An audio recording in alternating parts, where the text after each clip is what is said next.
Hi, everyone. It's Benita Perkins with Durham County Public Health and Benny Girl Healthy Lifestyle Branding and Communication. And I have the beautiful ocean behind me because that's where I want to be right now. But anyway, our webinar today, Webinar Wellness Wednesday, we're recording it now. We had some glitches when we did the webinar. So anyway, we're recording it for your viewing pleasure. And it's all about choosing the right equipment for the job. So let's get started. And again, we're focused on, exercise equipment that's really accessible to you. So that's what's important here. So I'm going to share my screen.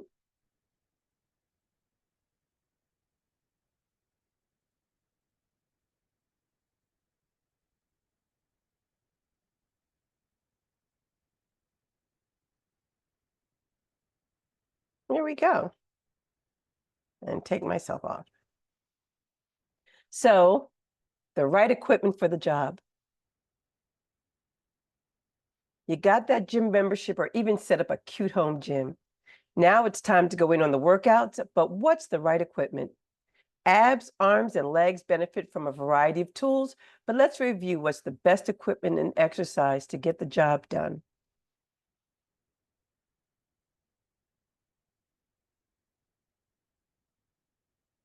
There's a lot of great fitness equipment out there, and it can get confusing deciding what's the best way to go about getting results. Strengthening and defining arm muscles takes a different route than defining calves or strengthening hamstrings and glutes. And the core area is a whole other ballgame. So anyway, let's focus on what's most readily available. Let's focus first on weights. To get results from weights, you have to challenge yourself. That means using a weight that is heavy enough to force your muscles to adapt and grow stronger. However, you don't want to choose a weight that is so heavy that you compromise your form and start engaging muscles that shouldn't be working. Although there's no exact weight range for every person, there are some general rules you can follow to make sure your weight isn't too light or too heavy, but just right. Your weight should make you work for those last few reps without compromising form. If you don't struggle doing those last few reps, you may need to go heavier. And the exercise you're doing can determine what weight you use. The weight you use should correspond to the strength of the muscle you're working. For example, glutes are very powerful, so you can probably go heavy with squats. However, if you're working the back of your shoulders, you may need to go lighter because it's a smaller, weaker muscle group. Consider the muscle groups that you're working and make sure you choose a weight that challenges the muscle without compromising form. And then resistance bands and tubing. This is one form of it. There's the others with the handles that you do with, your arms, which we'll be doing demonstrations of. Firstly, bands can be fixed at any point and they don't rely on gravity. So resistance can be applied from any angle. This makes them excellent for targeting specific joints through many different degrees of rotation. Secondly, the resistance level of bands increases the further they are stretched out. Unlike movements with free weights, which usually become easier after the halfway point. This is good because usually your muscle joints are in their strongest position after the halfway point of the movement. So ideally, that's where they should be getting the highest resistance. Thirdly, resistance bands for shoulders. Resistance bands are safer and gentler to use than using free weights. Shoulders, like knees, are very easy to injure, so using bands is a low-impact form of exercise, less likely to result in injury. And can we talk kettlebells? Kettlebells are a great tool for strength training. For many exercises, they are totally interchangeable with dumbbells, but for some weighted moves, especially ones that require an explosive movement, kettlebells are best. That's because their shape makes them much easier to swing around, and you can also hold them by the handle, which allows you to get a different range of motion depending on the exercise you're doing. And it allows you to exercise slightly differently than a traditional, to work your muscles slightly differently than a traditional dumbbell because of how they're shaped and how you carry them.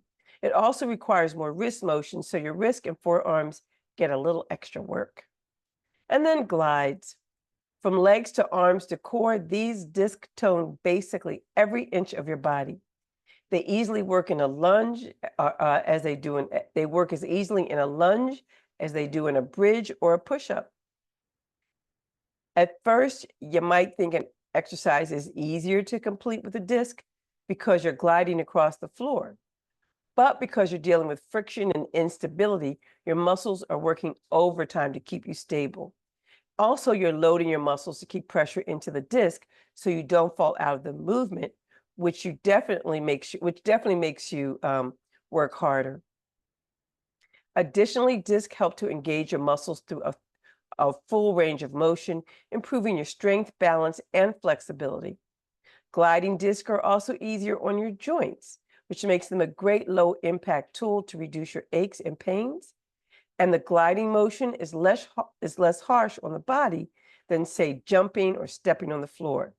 But you'll get desired results, strength, and sweat. Another bonus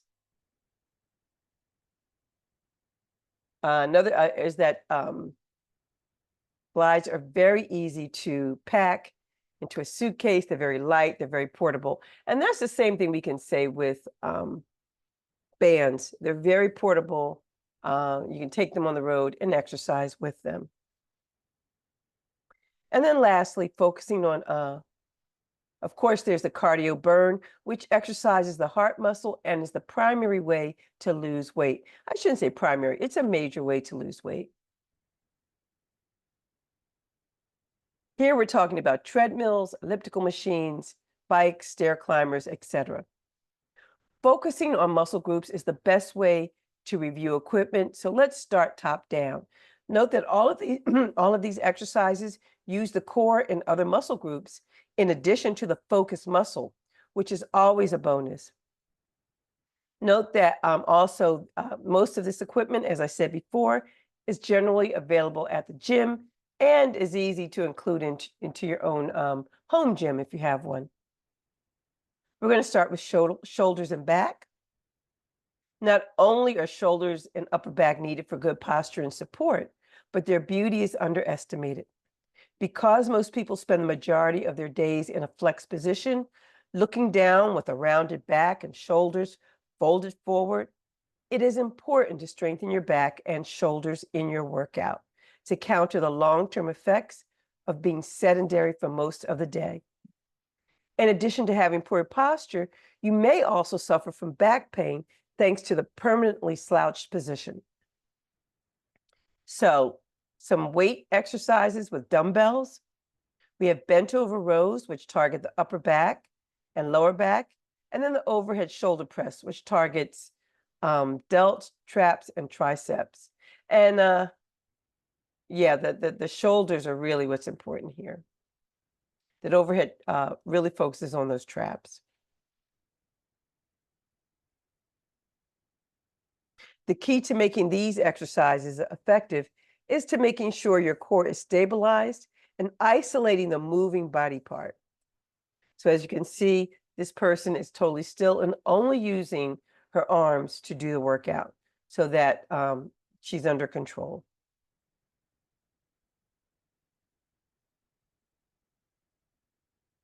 And halos. Let's look at kettlebell exercises for your back and your shoulder. This exercise, the first one, halos, works your shoulders, upper back, chest, and core. The trick is to keep your core tight and hold your torso stable as you rotate your arms and the weight. Think about tucking your pelvis under so that your back isn't arched. This ensures that you're working your abs and not straining your lower back. Then we have the push and press. This move mostly works your arms, but also involves the calves, hamstrings, and glutes.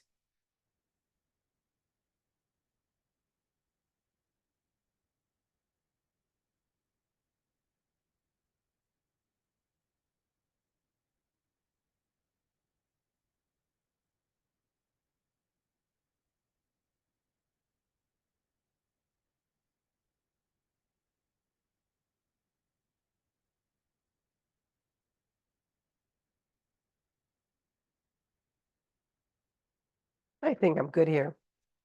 Targets the lower back and upper back, and this mostly works your arms, but also involves the calves, hamstring, and glutes. Note that the bend in your leg shouldn't be a full squat, just a 2-inch dip. Try to keep the dip and press try to keep the dip and the press in all one fluid motion. The leg movements will help make the press go smoothly. Most of the muscles in your body, including the hamstrings, glutes, and core, will also benefit. Notice that as she has a little bounce and she pushes up, that's that explosive move that kettlebells allow you to do. And so as she's pressing on her shoulders and her upper back to do the move, that little push is also working her hamstrings and her glutes.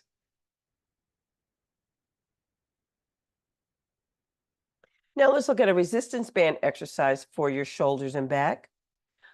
This is the resistance band split stance overhead press. And this exercise strengthens the shoulders, upper back, and upper arms.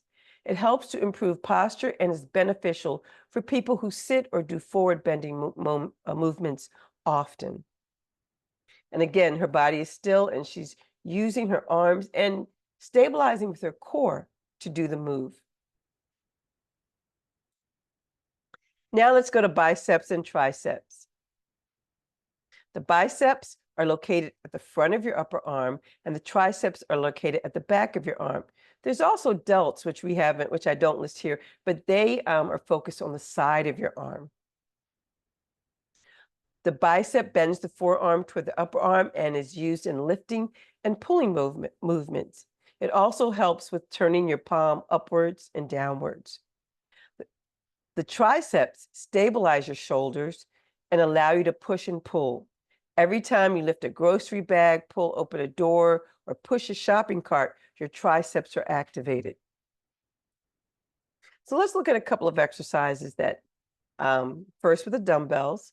And here we have a 3-way bicep curl, which is going to work those biceps in 3 different, planes, so to speak. Frontal plane and sagittal plane. So it's a really great way to make sure you're working that bicep every which way it can be worked. Then we have the cross-body single arm curl, which is working both the tricep and the bicep, working it all around, and the delts. So this is a nice total body or total arm workout, the cross-body single arm curl. Then let's look at some kettlebell exercises for your upper body, for your arms, upper arms. And here we have the kettlebell clean and press. And this is also best used with dumbbells because of that explosive move. And as she lifts, she's pressing on her, she's bending her elbow to bicep and then pressing up for the tricep. So you've got both muscles working here. You don't really have to go as low as she's going, but use that core to really sustain yourself.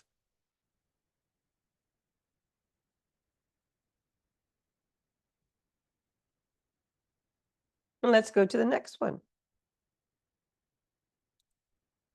Resistance band tubing for your biceps and triceps. Here we have a seated resistance band bicep curl. And again, the beauty with the tubing is that you're able to go in a full range of motion. It's much easier on your joints because that resistance is allowing your muscles to do more work and not focus on the joint action, doing the lifting as you would with weights. It's the same thing with tricep kickbacks. That resistance is allowing your body to go through a full range of motion while giving you resistance that's going to protect your joints. Now let's go to glutes, hamstrings, and quads. And which of these tools is going to best work for these muscles, or how to best use the tools for these muscles, I should say. So the glute muscles, which are your butt, right? That butt area has many functions. Its primary function is hip extension, which helps keep the body upright and move it forward for activities like walking, running, and climbing stairs. It's used for hip stabilization. It helps to stabilize your hip and pelvis, especially when standing on one leg. And it's good for hip abduction. The glutes, both the medius and minimus, work together to move the leg away from the body in an abduction motion. The lower back support, it helps to support lower back, especially when lifting. And it's great for knee injury prevention, strengthening that muscle. You want to be really strong around all the muscles around the knee so that the knee is protected and not doing work that the muscles should be doing. And it's great for pelvic alignment. The hamstring muscles are a group of 3 muscles that run along the back of the thigh and have the following functions. Hamstrings can move your femur backward at the hip joint. For knee flexion, hamstrings move the tibia and your fibula backward at the knee joint. So it really helps to maintain that knee muscle. And then hip rotation, hamstrings rotate the hip joint. And again, like I said, the hamstrings are at the back of the leg. And knee stabilization, hamstrings work with your ACL to stabilize your knee joint. So it's really important there. In terms of kinetic energy, hamstrings absorb energy during walking. And last, we have the quadriceps, or the quads. And these help with knee extension. The muscle straightens the leg at the knee joint. It helps with hip flexion.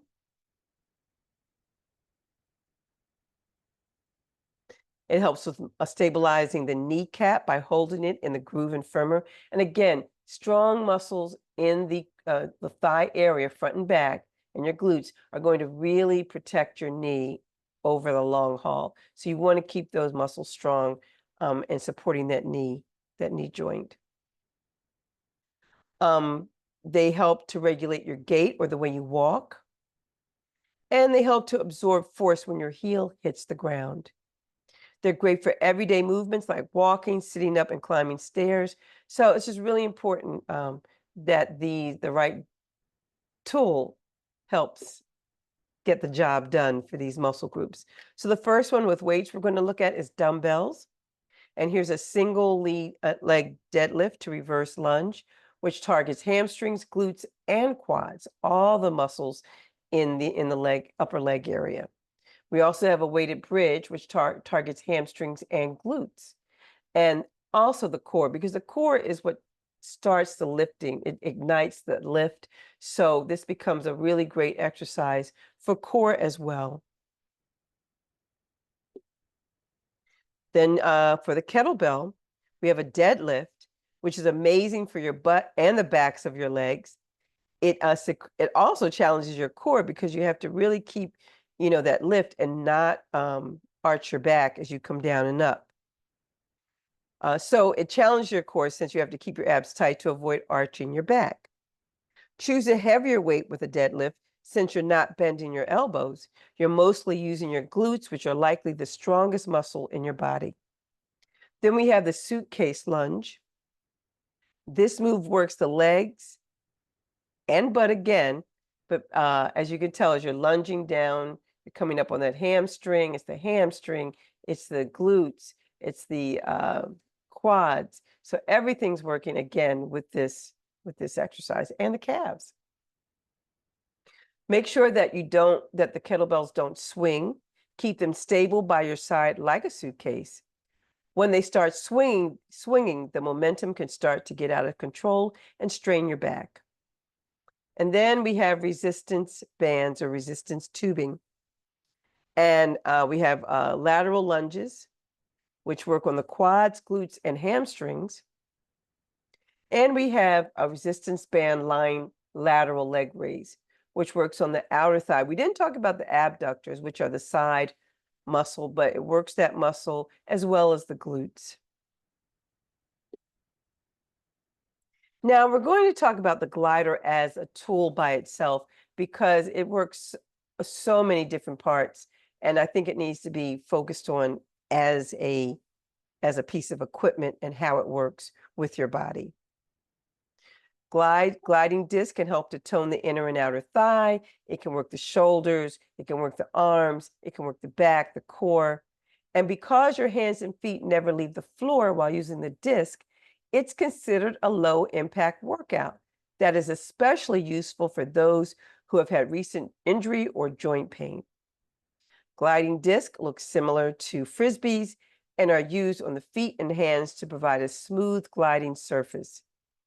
Use these discs to lengthen and straighten all the major muscle groups in your body through engaging their full range of motion.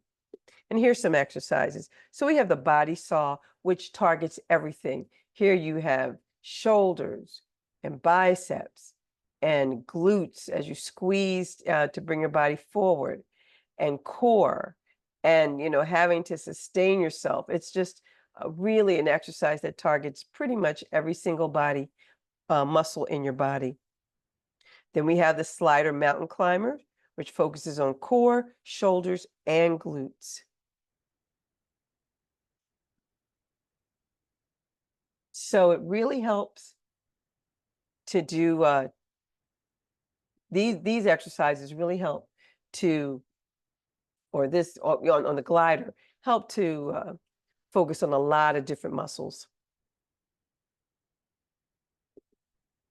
And now we're going to look at, here's exercise for your upper arms, the slider arm circles. Again, the core is always engaged with these kinds of exercises. And this focuses on the shoulder and the delts. And then we have a slider knee tuck, core, glutes, and shoulders. So you can see how really powerful the discs are in being part of your toolkit for exercises, choosing the right equipment for the job.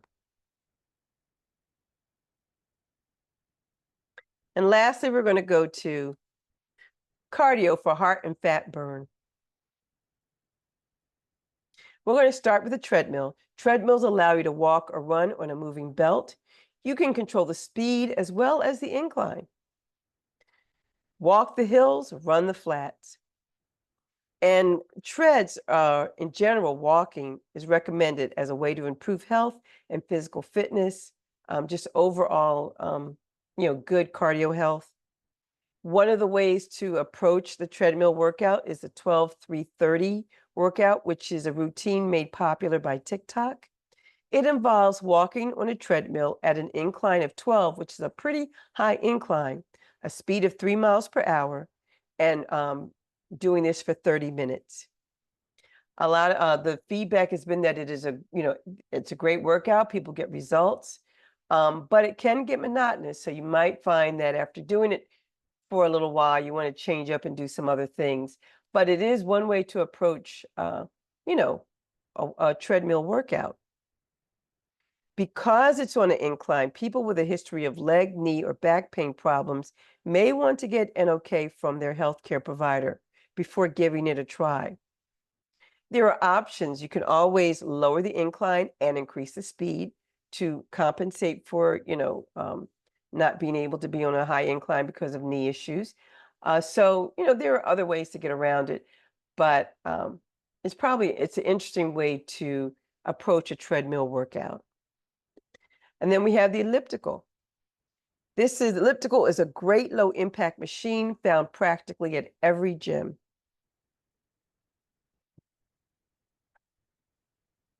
It's a cardio machine, so its biggest benefit is improving your cardiovascular health and burning calories.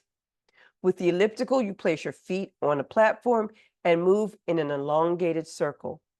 This makes the elliptical a safer option if you have musculoskeletal conditions like low back pain, knee or hip pain, or health conditions like arthritis or osteoporosis. And lastly, we're going to focus on bikes here. The stationary bike, which is an upright bike, demands more of you compared to a recumbent, so you burn more calories. You will engage more muscles, and you will target, as you bike, your abs, glutes, and back, and even your arms and even your neck muscles. As you can see, they're leaning over, they're working their shoulders, they're working their delts, your core is working, your quads are working. You've got a lot of muscles working on a stationary bike, which targets the abs, glutes, and back.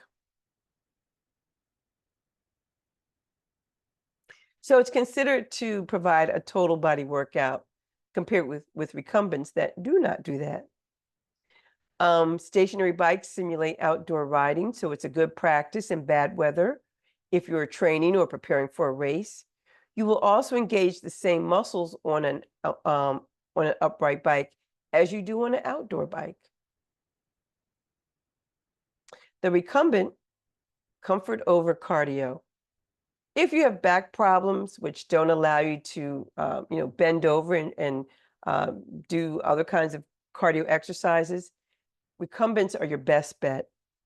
These bikes provide support for your back and spine, and because weight is more evenly distributed, using a recumbent bike provides a lot more stability, especially if you have balance issues. The design also requires less of the body, which means you don't tire as quickly. Recumbent bikes target the hamstrings better than upright bikes. They're also a good transition exercise after injury or illness because it's gentle on your back and joints. Because the bike is so stable, it's easy to read a book or magazine as you pedal. And so that's really the end of the conversation. If you want to reach out with any questions or comments, you can reach me at bperkins@dconc.gov or benita@bennygirl.gov. And anyway, thank you for joining, and I'll see you next month.